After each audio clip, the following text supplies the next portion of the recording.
next topic is, for your revision, will be under Sale of Goods Act.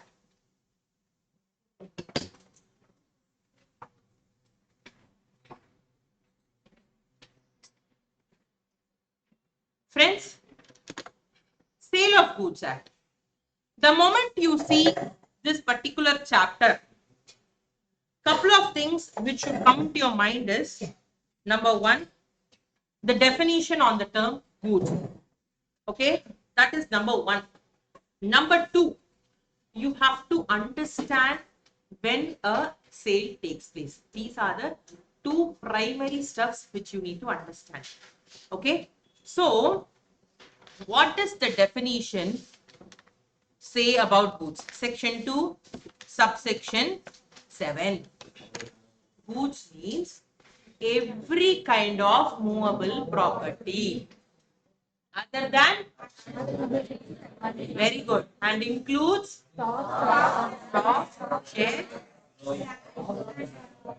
are forming part of land which are agreed to be fine. Fantastic. Severed na enna? Separate. Very good. Severed means separated. So this is the definition on the term goods. I always insist that you as a CA students need to remember the goods definition, because you will be studying goods under GST also. Goods and service tax நம்ம GST கீழியும் படிப்போம். So அப்ப அந்த goods definition என்ன, இது என்ன, how is it vary? Okay, so you have to go through the distinction between the two terms, understand the distinction between these two terms, and go upon and appreciate it. So the definition on the term goods says every kind of movable property. So the tree, is it a movable property? How do I call this as movable property? When do I call it? Rather, when it has agreed to be severed before sale or under the contract of sale. So before I separate it from the land and I make it into wood, logs, herbs, sir, a tree will give you n number of benefits. If it is a banana tree, from its leaf to the stem, everything is going to be used. Coconut tree as well.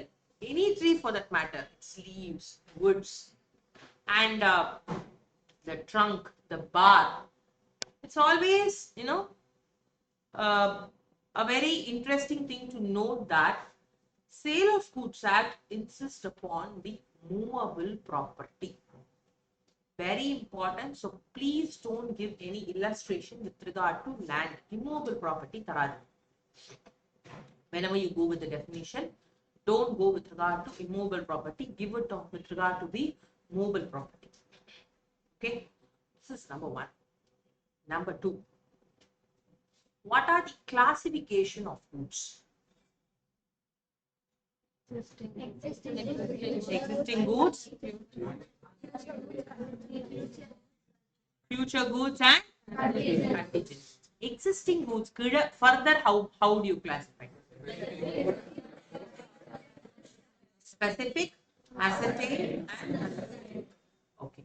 So let us understand what specific goods is. When goods are identified, I go upon and I say, yes, these are the specific goods. Next is ascertained. Now, the example which I usually say in case of ascertained or unascertained. Say, for example, I agree to manufacture cycles. I agree to manufacture cycles. Okay, so in one lot, I'm going to manufacture 100 cycles. If I manufacture 100 cycles, of which you are ordering for 4 cycles. Sir, I'm yet to manufacture. When I'm yet to manufacture, it is called as the future goods. Okay, when I'm yet to manufacture, it is called as the future goods. Now, once the goods come into an existence, it is termed as an existing goods. Correct? When the goods come into an existence, they are termed as an existing goods. Under the existing goods, I have 100 cycles manufactured, out of which 4 cycles have been ordered. But out of the 100, which 4 I have ordered has not yet been ascertained. So therefore, I call it as an unascertained goods. The moment I keep 4 cycles aside, it is termed as an ascertained goods. Clear, friends? Yes. Are you able to understand the distinction between ascertained and unascertained? Right. Contingent goods, the goods may or may not come into an existence. This depends upon the contingency or the collateral event. Right. The next one, conditions and warranties.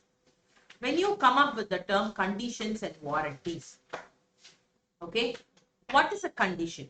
Condition is the main stipulation, while warranty is the collateral. Correct? Breach of a condition, what will be the remedy? Repudiate the contract. Breach of warranty? Claim for damages.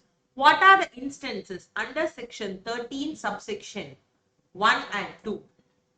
Condition may be treated as warranty. The first one, what will happen?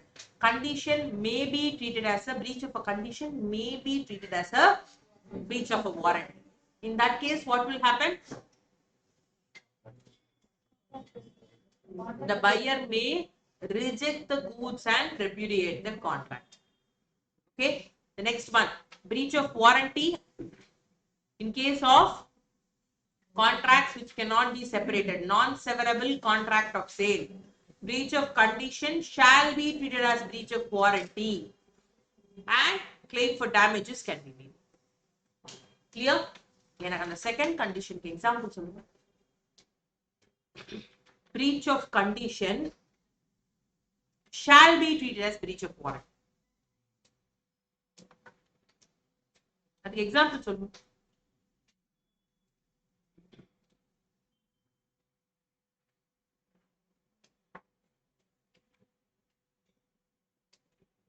Yes.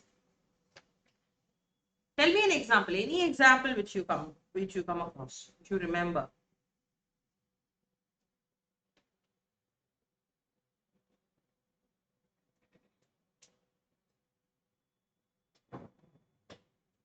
Buyer ordered for some cycle, and if the seller had given the same brand cycle but with a different color, then he can make it as a breach of warranty, not as a breach of condition. But is may or shall?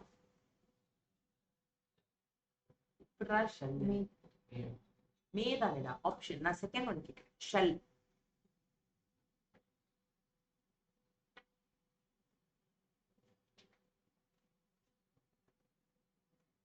Do you remember this milk example? One of a case law which I gave. A person went to a shop and asked for a milk which is free from bacteria. The shopkeeper went ahead and he gave a milk and said these are free from bacteria and typhoid. The person consumed the milk and unfortunately he got sick. Now, this is an instance where breach of a condition shall be treated as a breach of a warranty. So, it is a non-severable contract of sale, which means it cannot be separated now. So, breach of a condition shall be treated as a breach of a warranty. We put the first example may condition fit out. It is at the option of the buyer. Second one, the buyer does not have an option. He shall treat the breach of a condition as a breach of a warranty and claim for damages. Right? Please write down this example.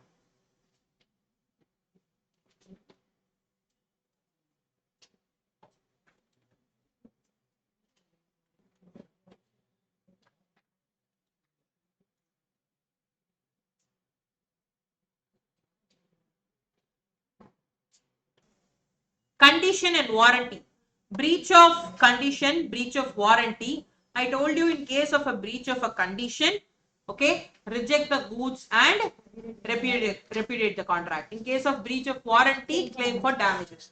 So we have seen instances where breach of condition shall be treated as a breach of a warranty and breach of condition may be treated as a breach of a warranty. Now coming up with the next one. implied conditions and warranty. Number 1, condition as to title. So, condition as to title. Now, when you learn condition as to title, please ensure you learn Roland versus Duval case. This is an instance where breach of a condition, the goods have been rejected and the contract has been repudiated. என்னாச்சு Roland versus Duval? A purchased a car from B for certain price and used it for several periods. Subsequently, it was found out that the car was a stolen one. What was an instance? A had to return back the car. Now, he can claim for damages from B. What will be the damage? The damage will be the price of the car. Clear? So, this is in case of breach of condition. Next, sale by description. Okay, so what is sale by description? There is an implied condition that the goods must be corresponding with the description.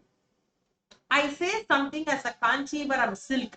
It should be known as a Kanchivaram silk and not Mysore silk.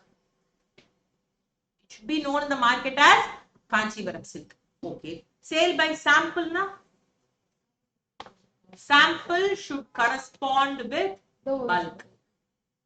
Sample should correspond with the bulk. Right. Sale by sample and description na? Both. Edha one satisfy ana okay va? No. It should correspond with sample as well as description. Clear? Yes. So this is the implied condition with regard to sale by description, sale by sample, sample as well as description. அடுத்தது, implied condition as to quality and fitness. When I say quality and fitness, I told you there is no implied condition as to quality and fitness. Why? We go with the rule that caveat emptor, which means let the buyer beware. It is the buyer who is responsible at the time of purchasing the goods. Okay, so when the buyer is, going ahead and purchasing the goods, any defect or anything, he would be responsible, which means visible defects are irundha, buyer will be responsible. Hidden defects ku seller vandu responsible ah? Sir, hidden defects is the seller responsible. Yeah, visible defects ku seller responsible ah? Visible defects seller responsible kadadu. Appo hidden defects ku if it is a visible defect, will the seller be responsible? No. Correct? Appo ulta dane? Right. If there is an implied condition as to quality and fitness. Okay? Right. Suppose the buyer communicates the purpose for purchasing the goods to the seller. Then the seller Is the seller then responsible? yes. Give me an example. Like if I'm asking a car for a travel purpose. Battery versus Martian. The person actually asked a car which is fit for touring purpose. The seller suggested Bugatti car, which incidentally turned out not fit for touring purpose. Now, will the seller be responsible? Yes. Yes. So, where the buyer makes known the purpose to the seller, who is ordinarily dealing with the sale of the goods of that description, and the buyer relies on the judgment of the seller. Where the seller does not disclose the faults in his goods, and such faults cannot be detected on reasonable examination. Where the seller makes a statement and the buyer relies upon it. These are the instances where I can go upon and I say that they are the exceptions. Now, mercantilability. What is mercantilability? Marketable. That the goods are marketable. So, in case of goods sold by description, there is an implied condition that the goods shall correspond with the description and also that shall be merchantable quality. The buyer was supplied of woolen underpants by the manufacturer. The buyer wore them for some time and contracted with a skin disease. Held that the buyer was entitled to damage. இங்க ரிஜெக்ட்லாம் பண்ண முடியாது. Okay, இந்த undergarments அப்புறம் consumption products இதெல்லாம் இங்க நீங்க reject பண்ணுவீங்க. So this is a condition where breach of a condition shall be treated as a breach of a warranty. Okay, next exception: if the buyer has examined the goods, there is not an implied condition as to quality of the goods as regard to the defects which such examination must have revealed. Then you have the wholesomeness. Now in case of wholesomeness, okay, in case of sale of a vision, there is an implied condition that they are fit for immediate use. A purchased a bun from B and injured his teeth by biting a stone in the bun. B was held liable. Okay, the product should be fit for human consumption. This is very, very important. Okay, next you have implied warranties. Warranty as to quiet possession, warranty against encumbrances. These are the two implied warranty that they are free to use and they are free from encumbrances. The next is doctrine of caveat emptor. Caveat emptor means let the buyer beware. The buyer is expected to be cautious at the time of purchasing it. Will the buyer be responsible? Yes. Seller will not be responsible for any visible defects. It's the duty of the buyer to go check and purchase the goods. Okay. Quality of the goods includes their state or condition. Exceptions: false representation by the seller.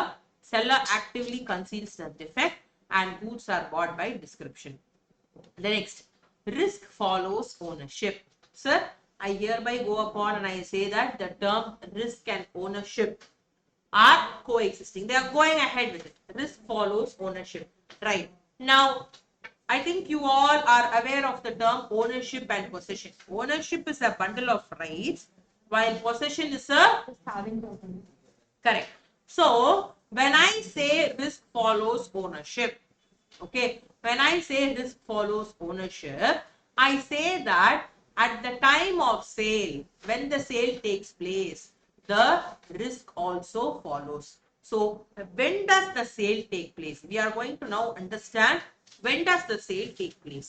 Now, in case of risk follows ownership, before we understand when does the sale takes place, there are two exceptions to it.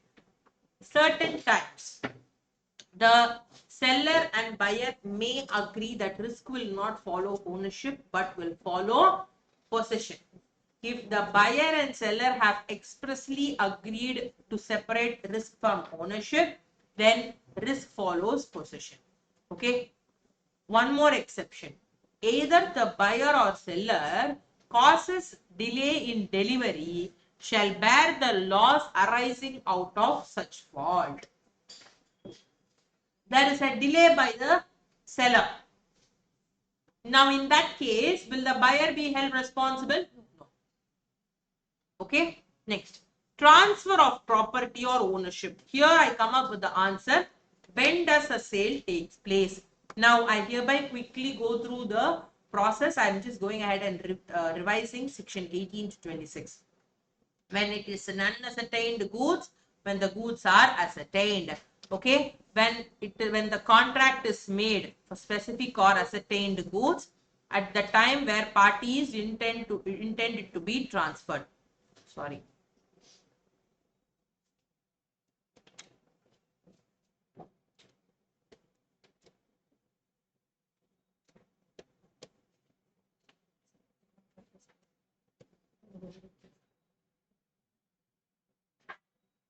Okay, when they are a specific good in a deliverable state, when there is an unconditional contract of sale of specific goods in a deliverable state, it passes to the buyer when the contract is made. Okay, this is number 3. Then specific goods that are put into a deliverable state.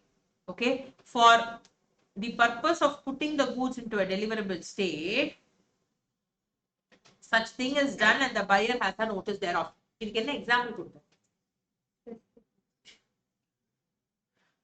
car or bike, you purchase them, accessories la fit pananum, correct? Fit panni, when the buyer has a notice thereof, the goods, the sale is ready to take place. I told you again, when you book for a car or a bike and they have fit all the accessories and things are ready, they will call from the showroom and they will tell you that the bike is ready. The sale is deemed to have taken place. It is your duty to go and take the bike. And same way, the seller has to do something to ascertain the price. Vegetable shop example which I gave you. Okay, where in case he goes, the property does not pass until such act is done for the purpose of ascertaining the price and the buyer has a notice thereof. Vegetable shop example, you go to a shop, you ask for a kg of tomato. The moment the kg of tomato is waived and you have the notice thereof, the sale is deemed to have taken place.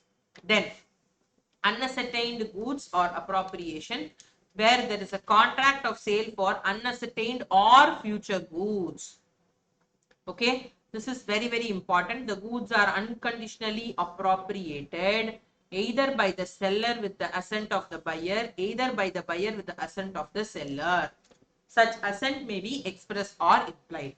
When it is on sale or return basis, okay, he does an act which he signifies for his approval or acceptance, or he does not signify his approval or acceptance but retains the goods without giving a notice of rejection. Sir, I already told you.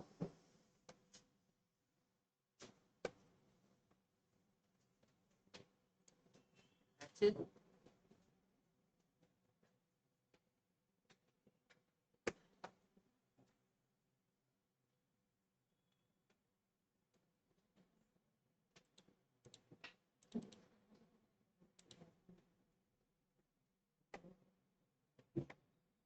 Read with section 42, this particular one. Section 42 is acceptance.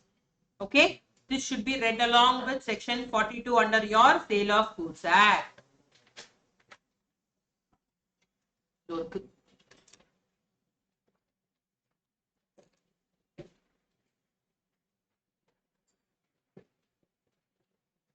What are the three conditions with regard to acceptance?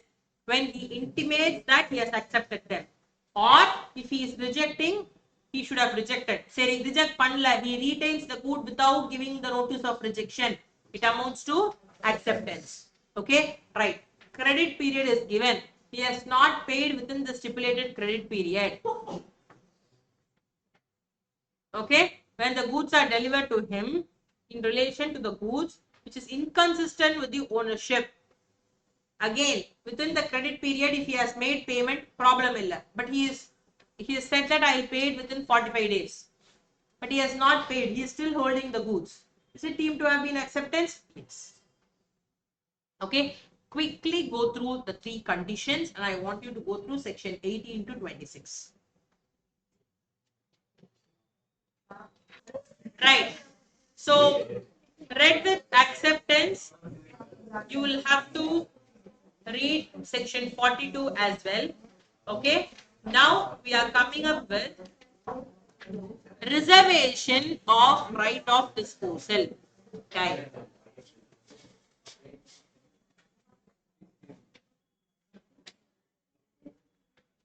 Where there is a contract for sale of specific goods, which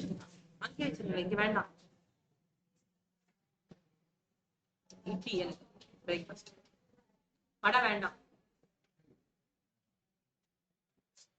Already my throat is fantastic, so no. Right. So, where there is a contract for sale of specific goods or where goods are subsequently appropriated to the contract, the seller may, please understand the term seller may, by the terms of the contract or appropriation, reserve the right of disposal until certain conditions are fulfilled. I'll give you a very practical case. A buyer is sending a particular product. Sorry, a seller is sending a particular product from Chennai to Kanchipuram. It will take 2 hours to transit. Yes or no? I tell you, in normal business, what they will do is the buyer will be like, sir, sir, I do, sir. By the time I receive the payment, I do, sir. So the person will also send the goods. The goods will be in transit.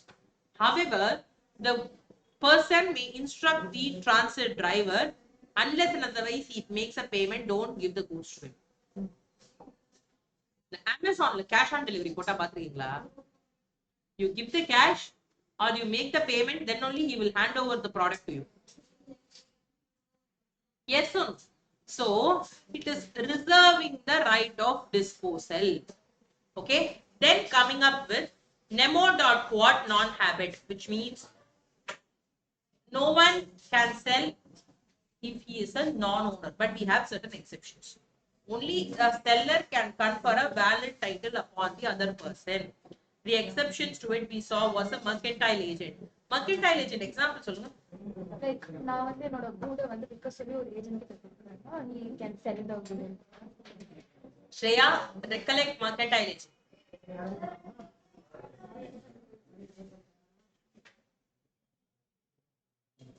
Sir, an agent selling, does it come straight under nemo.quad not habit? I would have told you, agent selling straight does not qualify. Agent is allowed to sell. Agent is conferring a valid title. It will not come under exception. Agent is exceeding his authority. The example கொடுத்திருப்பேன். சென்னையில நான் இருக்கேன். I am appointing a person as my agent in Delhi. I have instructed him that you should only make sales in cash, not in credit. The person is getting a bulk order. In order to go ahead and allow me to earn good profit, he is going ahead and allowing a credit sale. He is also going ahead and making the sale. He has got the cash. இதுக்கப்புறம் இதை பத்தி நான் next concept எங்க போயிருப்பேன்னா ratification பத்தி சொல்லிருப்பேன். Remember? Next is the ratification on this. But stop with this. Isn't it a sale by a mercantile agent who is exceeding his authority? Sir, straight mercantile agent selling is not an exception to nemo.quad not habit.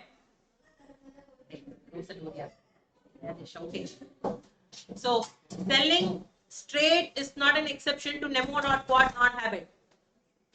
Sale by a mercantile agent who is exceeding his authority. என்னடா பிரச்சனை உனக்கு? AC தானே வேணா of பண்ணுங்களேடா கண்ணா. எங்கடா இருக்கு remote? Go ahead, find the remote, make yourself comfortable. I'll go ahead and I'll get it. 5 minutes. Right? So, sale by a mercantile agent who is exceeding authority. If you have not marked it, please mark it down in your notebook. Directa mercantile agent கொடுத்தா அது exception எழுதக்கூடாது. I see students forgetting this. Sale by a mercantile agent who is exceeding his authority. Sir, have you written down mercantile agent who is exceeding his authority? Okay, mercantile agent who is exceeding his authority. Please write that down. I want you to write with an illustration also. That's also fine. Next, sale by co-owners. A, B are owners. Possession is with A. Now tell me, if A is making a sale, is it an exception? Possession is with A. He is making a sale. Okay, இங்க என்ன condition நான் ரொம்ப இம்பார்ட்டண்டா பாப்பேன். Possession. Possession is a very important stuff which we look forward. Okay, sale by a person under voidable contract. Transfer of title to a third party. நேதிக்கு voidable சொன்னேன். என்ன? Third party will get a valid title provided Good faith. And he does not know about the good faith, no knowledge about defective title வந்து primary. அடுத்த condition என்ன? A does not complain. Before the aggrieved party resigns the contract. And not terms. Please remember those terms. They are very important. Before the aggrieved party resigns the contract. Okay, va? Fine. So that is in case of sale by a person under voidable contract. Buyer in possession before the sale. Now, a buyer is having the possession of the goods before the sale takes place. Now, if the buyer is selling it to a third party, will the third party get a good title? Yes, because the third party is of a faith that the buyer is the owner because he is holding the possession. Okay, next, estoppel, the rule of estoppel. So somewhere someone pretends that he is the owner, while the true owner is aware of the fact that he is pretending, he is holding the possession, he is selling it. Then even in such case, estoppel is allowed. I mean, sale by a non-owner is allowed, it's an exception. Then unpaid seller. If he Yes. is in possession, Unpaid seller என்ன? paid seller. Unpaid seller கீழே என்ன வரும்? Unpaid seller ஓட rights against goods க்கும் personal remedy, rights against the buyer க்கும் rights against the goods ல என்னென்னலாம் இருக்கு? Right of lien, right of stoppage in consent. Very good. Next one. Right of resale. When I say unpaid seller, the right of resale. Okay, right of resale. Actually, the அடுத்த point கிடையாது, இது அதே point தான் bracketல போட்டுக்கணும். Next point வந்து next அது வந்து subsequent அது sale by an unpaid seller, resale அதுதான் actually. Put it in brackets. Okay, now common elements in this exception: possession is deemed to be the owner against the goods. Okay, and the whole and this is something which is very, very important. There is a good faith on the part of the buyer. The buyer has no notice of the defective title. These are the three important conditions. Please remember these three conditions. Absolutely important.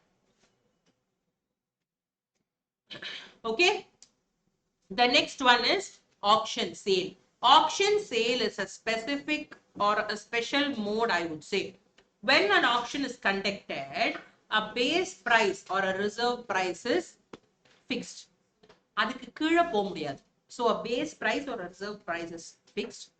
Then the bidders will go upon and they will make the offer. It will keep rising. At some point of time, no longer when the bidders are going for a higher price, the highest bidder's price will be called thrice.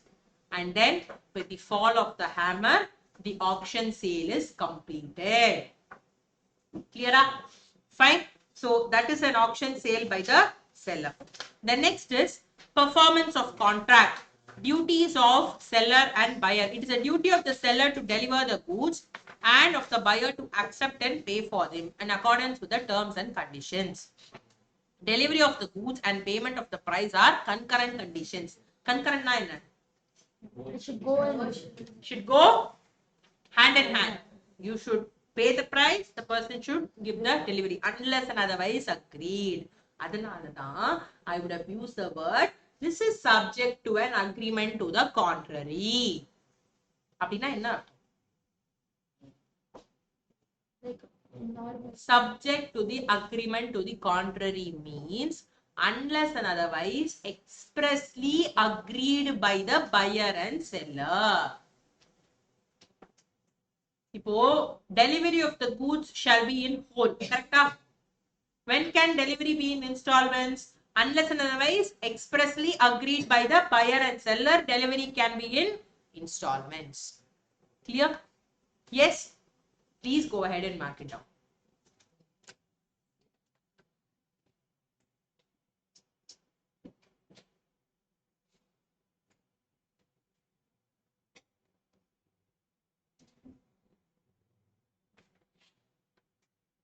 Coming up with section 33. 33 will be on delivery.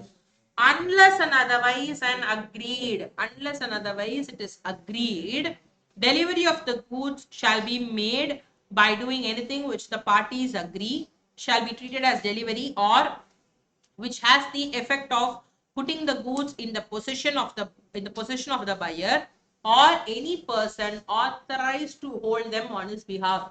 Recollect again, who is the person who is authorized to hold them on his behalf? நேதிக்கு தான் சொன்னேன். Read it again and try to recollect.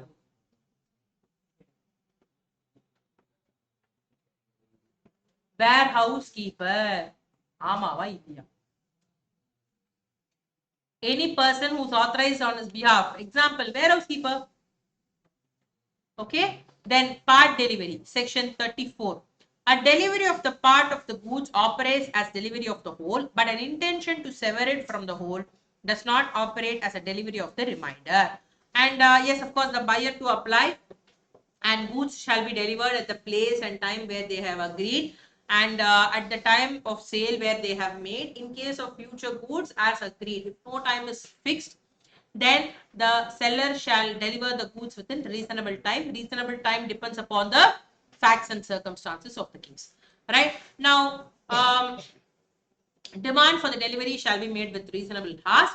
Delivery of wrong quantity. If it is a short delivery, which means in a place where I ordered for 100, 70 is delivered. In short, what will happen? Either reject the goods or accept 70 and pay for it at the contracted rate. Number 2, long delivery. In a place where I am supposed to receive 100, I have received 120. Reject it as a whole. Accept 100, reject 20, or accept 120 and pay for it at the contracted price. Number 3, mixed delivery. I have asked for 100 kgs of basmati rice. 70 kg of basmati rice has been received, while 30 kg of raw rice has been received. In that case, he may reject or he may accept the goods contracted for and reject the rest, which means he may accept the 70 kg of basmati rice and reject the 30. So these are the instances where delivery of the wrong quantity may be made. Clear, friends? Yes. So this is with regard to delivery of wrong quantity. Unless and otherwise agreed, delivery shall be made as a whole. Only if they are being agreed by the buyer and seller, delivery shall be made in installments. Okay. Payment of each installment. If the seller or the buyer commits a breach, it may be treated as a severable breach or the breach of a whole contract. It depends upon the circumstance of the case. For example, I'm going ahead and delivering the goods. I'm asking the payment at installments. 10 equal installments, 12 equal installments, 5 equal installments, and so on. Any one installment non-payment can be termed as a severable breach, which means that particular installment alone is not being paid. அதுக்கு மட்டும் interest or penalty போட்டு you can collect, or you can treat it as a breach of a whole. When you treat it as a breach of a whole, usually this is a condition with regard to hire purchase. With regard to hire purchase, they will treat it as a whole and reject the goods. Clear? Yes. And delivery to a carrier. Delivery to a carrier named by the buyer and not prima facie deemed to be the delivery to the buyer. This is so if the seller is authorized or required to send the goods to the buyer in pursuance of the contract. The seller shall make a contract with the carrier on behalf of the buyer as may be reasonable. Sir, who is responsible for putting the goods into a deliverable state? Seller. Right? It is a seller who have to put the goods into a deliverable state. And different place of delivery, they may agree at their own risk. And return of rejected goods. What is the buyer supposed to do in case of rejecting the goods? It is sufficient that the buyer gives a notice of rejection. It is the duty of the seller to take back the goods from the buyer. For example, நான் Amazon கொடுத்துட்டேன். Reject panna போறோம். It is the Amazon which will arrange delivery to take back the goods from you. Correct? Right. So this is with regard to your and then delivery and the parts of delivery. Coming up with the next one, the details regarding unpaid vendor. Who is an unpaid vendor? Whole of the price has not been paid. Within credit period, the price has not been paid and it is pending. Check or any negotiable instrument has been dishonored. Number 4, the buyer is becoming insolvent. Insolvent here pertains to that they are not able to pay their day-to-day expenses and not insolvency as per contract act. Okay, va? அதுக்கு நான் ஒரு example கொடுத்திருப்பேன். நுங்கம்பாக்கம்ல boy is having a property. The property worth is 5 crores or 6 crores, but he is not able to pay his day-to-day expenses. அவனை வந்து அந்த மில்க்மேனுக்கு milk காசு கொடுக்க முடியல. He is insolvent with regard to the milkman, but under contract act is he insolvent? No. Correct? If a buyer becomes insolvent is that the person is not able to go ahead and discharge his debts in the ordinary course of business. Note கொடுத்திருக்கேன் அதுக்கு. Now, what are the rights of unpaid seller? Right against the goods and right against the buyer. When it is rights against the goods, right of lien, right of stoppage in transit, right of resale. Sir, right against the goods is a very good extrajudicial remedy. Where right against the buyer is the judicial remedy. So when I go for right against the goods, when can this be exercised? Primary condition, when can right against the goods be exercised? Seller is still having. When the seller is still holding the possession of the goods. That's very, very important. So right of lien, the unpaid vendor who is in possession of the goods can retain such possession until the price is paid or rendered. And if the goods are partly delivered, then and exercise in this rights of the remaining goods except such part of delivery amounts to show that he has given up the right of lien. Sir, please understand, in the right of lien, for example, watch. Fantastic. I give you a watch. I have not paid the price. Sorry, you have not paid me the price. You have the watch. Can I exercise right of lien? No. Suddenly the watch stops. You come and you give it to me for service. I do the service. Can I hold the watch now and can I exercise my right of lien? Yes. Apart from my charges as a service individual, I am also entitled to retain the watch because I am exercising my right of lien. Then the next is right of stoppage in transit. Okay, இதுல ரொம்ப ரொம்ப important வந்து இந்த பாயிண்ட்லாம் B, C and E. When the transit comes to an end, after the transit, can the seller exercise his right of stoppage in transit? No. Only while the goods are in transit, the seller can exercise his right of stoppage in transit. When does the transfer end? Sorry, when does the transit end? When the buyer or his agent obtains the delivery before the arrival of the goods at their destination. When the transit is end, if the carrier or other bailee acknowledges to the buyer that after the arrival of the goods he holds the possession, the transit is end of the carrier or other bailee wrongfully refuses to deliver the goods. Number B. B வந்து buyer or agent obtains the goods before the delivery. Example சொல்லிருப்பேன். சென்னையில இருந்து நான் மதுரைக்கு goods அனுப்புறேன். திருச்சியிலேயே the buyer takes the delivery of the goods. The transit is deemed to have come to an end. Or the agent of the buyer takes the goods. The transit is deemed to have come to an end.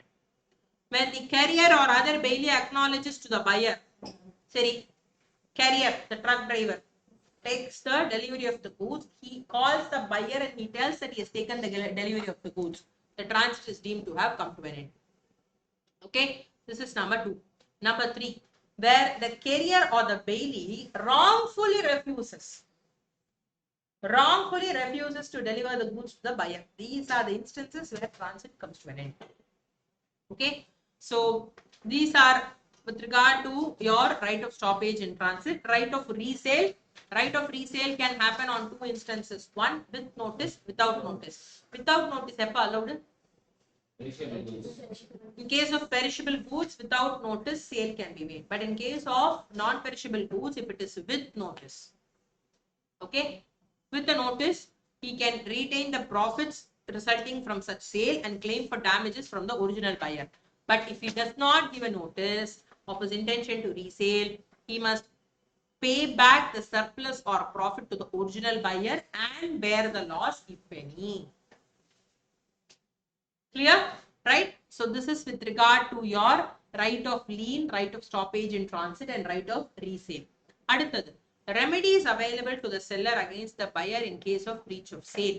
So suit for price, damages for non-acceptance, repudiation of the contract, interest by way of damage and special damages. So these are the instances. Buyer's remedy against the seller, damages for non-remedy, specific performance, remedy against breach of warranty, repudiation of contracts before the due date, suit for interest. These are the instances. Very important for you is to read this particular one. Suit for price.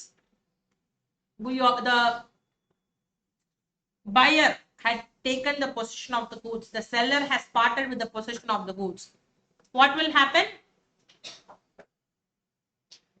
Now the seller can go ahead and make a suit for price that he has not received the money. Number one.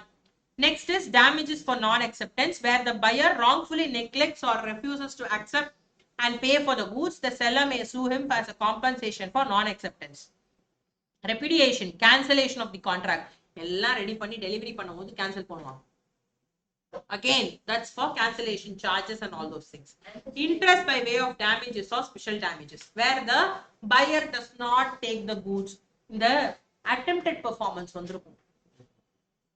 அது கூட ஒரு இன்ஸ்டன்ஸா இருக்கலாம். That may also be an instance where the buyer is making an attempt to perform, but seller is making an attempt to perform, but the buyer is not allowing. Now, can the seller go ahead and claim interest by way of damages and some special damages as per the terms and conditions of the contract of sale? Yes. Damaging எடுக்கும்போது நீ வந்து கண்டிப்பா வந்து normal, ordinary damage, special damage, nominal, vindictive or special, depends on the instance, depends upon the contract, right?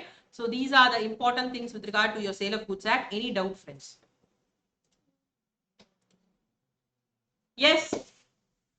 This தவிர first I think which I did not insist upon is the 5 essential elements in case of a valid contract, plus what are the elements of valid sale. And you have to already, we have already done. At the moment, just go ahead and read it out. Part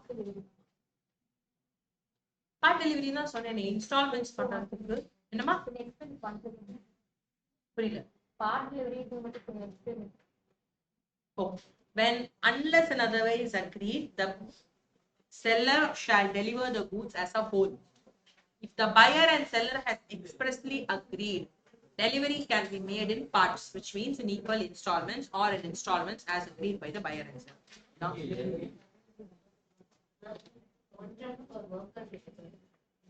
contract for work and labor is something where you go upon and you exercise it in case of a sale.